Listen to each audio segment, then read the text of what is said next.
بسم اللہ الرحمن الرحیم۔ الحمد للہ رب العالمین، عالمین کے رب کی حمد ہے، عالمین کے رب کی ثنا ہے۔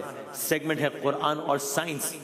پہلے دن ڈسکس کیا کہ سورج کیسے بنا تھا، کل ڈسکس کیا سورج کے بننے کے نتیجے میں یا اس کے بعد زمین بنی، زمین کیسے بنی تھی، اور آج اس سورج کی، ہمارے علاقے کے سورج کی تمازت اپنے عروج پر ہے، لیکن چاند نہیں ہے۔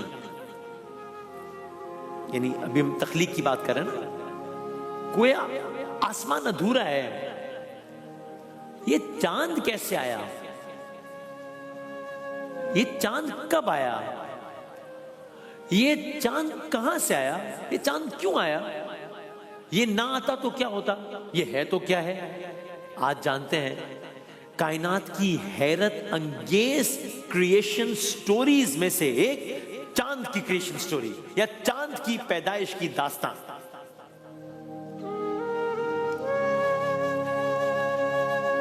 اب کل بات یہاں تک پہنچی تھی کہ سورج بن گیا ہے۔ اب سورج کے گرد امیجن کیجئے، سورج، یہ اربوں سال پرانی بات ہے، سورج کے گرد لاوے سے بنے ہوئے پتھر، دیو قامت چٹانیں، ننھے سیاروں کی دوڑ جاری ہے جاری ہے جاری ہے۔ یہ عمل چلتا چلا جا رہا ہے، چلتا چلا جا رہا ہے، یہاں تک کہ ایک دن ایسا آیا کہ انہی بہت سارے آبجیکٹس میں سے ایک بہت بڑا آبجیکٹ جسے آج سائنس تھیا کہتی ہے، یہ زمین سے ٹکرا گیا۔ اسی ٹکر سے چاند کی پیدائش کی کہانی شروع ہوئی۔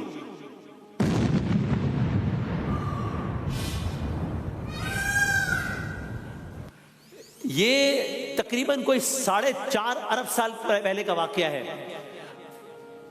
آپ سوچیں کہ یہ کتنا بڑا کولیشن ہوگا، یہ کتنا بڑا تصادم ہوگا کہ تھیا نامی یہ جو آبجیکٹ ہے، یہ جب زمین سے ٹکرایا تو ہوا کیا؟ ایک بہت بڑا آبجیکٹ ہے، وہ ہماری زمین سے ٹکرایا ہے۔ اب ہوا کیا ہے؟ جب یہ زمین سے ٹکرایا ہے تو ودن نو ٹائم زمین کی سطح کا جی ہماری زمین کی سطح کا ایک بہت بڑا حصہ پگھل کر چکنا چور ہو کر خلا کی طرف اچھل گیا۔ آسمان میں زمین کے گرد ایک آگ کا طوفان بن گیا۔ زمین کے گرد پگھلے ہوئے پتھر، زمین کے گرد لاووں کے دریا، زمین کے گرد بھاپ، زمین کے گرد گرد، زمین کے گرد دھواں، سب خلا میں گردش کرنے لگے۔ تو اب ہماری زمین کے آس پاس ایک عجب سا ماحول ہے، چونکہ ایک بہت بڑا ٹکراؤ ہو گیا ہے اور اس ٹکراؤ کے نتیجے میں زمین کا ایک حصہ زمین سے الگ ہو گیا ہے اور اب بہت ساری چیزیں زمین کے گرد گردش کر رہی ہیں۔ بظاہر یہ لگ رہا ہے کہ یہ تو تباہی ہے، یہ تو قیامت ہے، یہ زمین ختم ہو جائے گی۔ لیکن جو پہلے دن سرچ کر رہے ہیں، حادثہ نہیں ہے، منصوبہ ہے، ایکسیڈنٹ نہیں ہے، پلاننگ ہے۔ یہ سارے کا سارا منظر، یہ در حقیقت تباہی نہیں تھی، یہ تخلیق کا اگلا مرحلہ تھا۔ جو ٹکڑے زمین سے اڑے وہ کہیں بہت دور نہیں جا سکے، ان میں سے زیادہ تر زمین کی گریوٹی کے اندر رہے۔ اب آہستہ آہستہ گریوٹی نے اپنا کمال دکھانا شروع کیا، یہ چھوٹے چھوٹے ٹکڑے آپس میں ٹکرائے، یہ بڑے بڑے ٹکڑے بنتے گئے، کہہ لیں ایک گولا بننا شروع ہوا۔ یہ عمل جاری رہا جاری رہا جاری رہا، یہاں تک کہ یہ گولا اتنا بڑا ہو گیا کہ ایک نیا آبجیکٹ وجود میں آ گیا۔ یہ آبجیکٹ ہمارا چاند تھا۔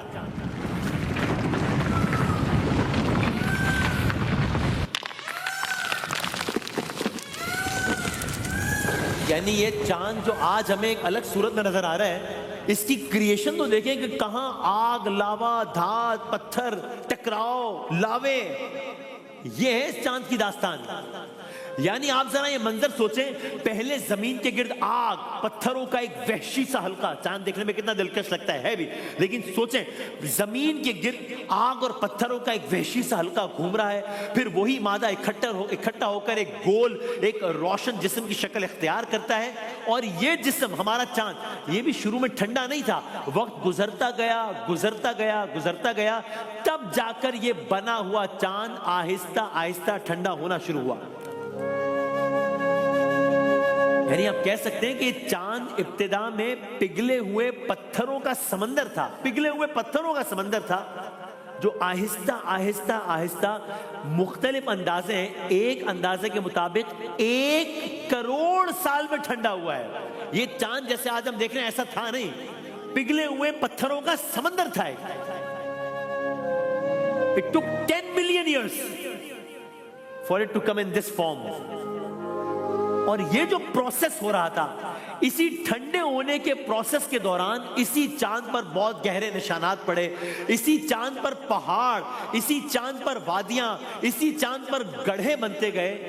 یہ سب وہ چیزیں جو آج ہم دور سے دیکھتے ہیں تو ہم کہتے ہیں چاند میں یہ دھبے ہیں، یہ داغ ہے، یہ سب وہ ہے۔ یہ چاند کی وادیاں ہیں، گڑھے ہیں، پہاڑ ہیں۔ حادثہ نہیں ہے، منصوبہ ہے۔ یعنی اس کے لیے کوئی آپ کا کوئی بہت راکٹ سائنسسٹ ہونا ضروری نہیں ہے سب کہنے کے لیے کہ یہ سب کچھ ایسے ہی ہو گیا، ایسے ہی ہو گیا کیا، یا اس کے پیچھے کوئی پلاننگ تھی؟ کوئی تو ہے نا جو نظام ہستی چلا رہا ہے، ہم کہہ رہے ہیں وہی خدا ہے۔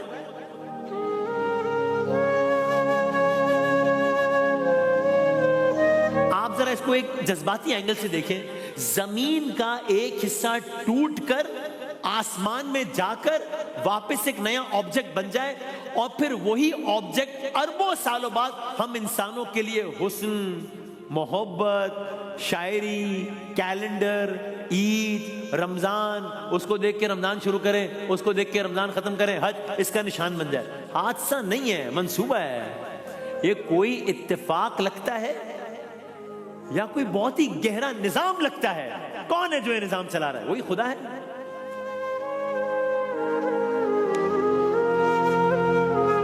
تو آج جب ہم رات کو آسمان کی طرف دیکھ کر چاند کو دیکھتے ہیں تو ہمیں صرف ایک خوبصورت گول چہرہ نظر آتا ہے، لیکن اگر تھوڑی دیر کو ابھی آنکھیں بند کر کے سوچیں تو اس چاند کے پیچھے اربوں سال پرانی ایک خوفناک ٹکر، آگ کے دریا، خلا میں اڑتے پتھر، پھر ان کا آہستہ آہستہ جمع ہونا، ٹھنڈا ہونا، یہ سب ایک فلم کی طرح نظر آتا ہے، ایک حقیقی فلم۔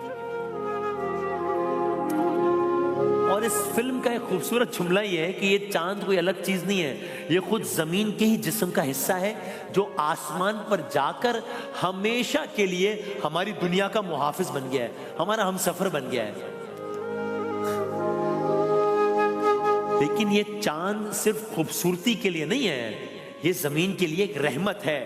یہ چاند ہے جو ہمارے سمندروں میں لہریں بناتا ہے، حادثہ نہیں ہے، منصوبہ ہے۔ یہ چاند ہے جو ہمارے موسموں کو متوازن رکھتا ہے، حادثہ نہیں ہے، منصوبہ ہے۔ یہ چاند ہے جو ہمارے زمین کے جھکاؤ کو مستحکم رکھتا ہے، حادثہ نہیں ہے، منصوبہ ہے۔ یہ چاند نہ ہوتا تو ہماری زمین پرسکون نہیں ہوتی، حادثہ نہیں ہے، منصوبہ ہے۔ یہ چاند نہ ہوتا تو موسم اتنے مہربان نہ ہوتے، حادثہ نہیں ہے، منصوبہ ہے۔ یہ چاند نہ ہوتا زندگی اتنی منظم نہ ہوتی، حادثہ نہیں ہے، منصوبہ ہے۔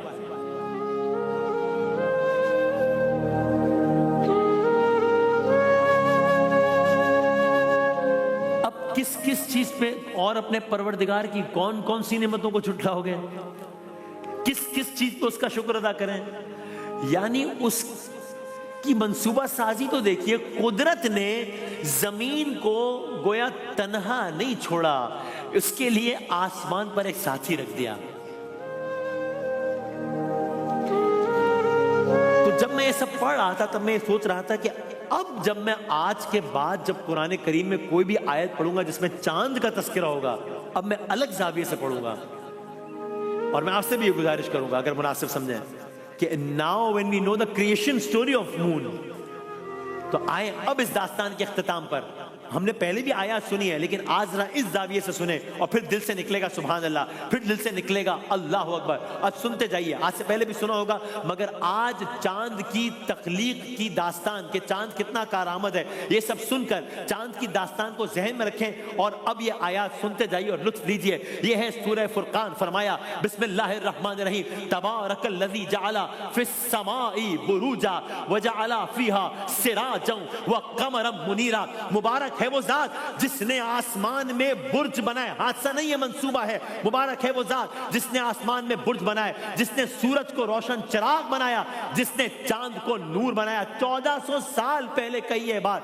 آگے سورہ یونس میں ارشاد فرمایا هو الذی جعل الشمس ضیاء والقمر نورا وقدرہ منازل، وہی ہے جس نے سورج کو روشنی دی، وہی ہے جس نے چاند کو نور بنایا، اور وہی ہے جس نے ان کے مراحل مقرر کیے۔ سورہ نوح میں آواز لگائی بسم اللہ الرحمن الرحیم وجعل القمر فیہن نورا وجعل الشمس سراجا، اللہ نے آسمانوں میں چاند کو نور بنایا اور سورج کو چراغ بنایا۔ سورہ یاسین سب نے سنی ہوئی ہے، سورہ یاسین میں چاند کے مختلف مراحل کی طرف اشارہ کرتے ہوئے فرمایا بسم اللہ الرحمن الرحیم والقمر قدرناہ منازل حتی عاد کالعرجون القدیم، ہم نے چاند کے مرحلے مقرر کیے یہاں تک کہ وہ کھجور کی پرانی شاخ کی طرح ہو جاتا ہے۔ سورہ رحمان سب نے سنی ہوئی ہے، فرمایا بسم اللہ الرحمن الرحیم الشمس والقمر بحسبان، سورج اور چاند سب ایک مقررہ حساب کے مطابق چل رہے ہیں۔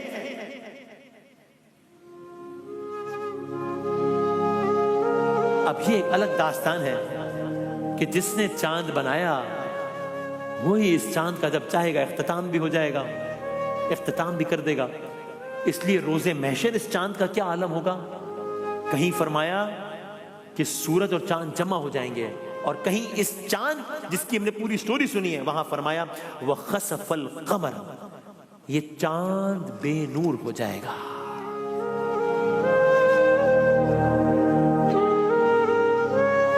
اسی کے حکم سے پر نور ہوا تھا، اسی کے حکم سے بے نور ہو جائے گا۔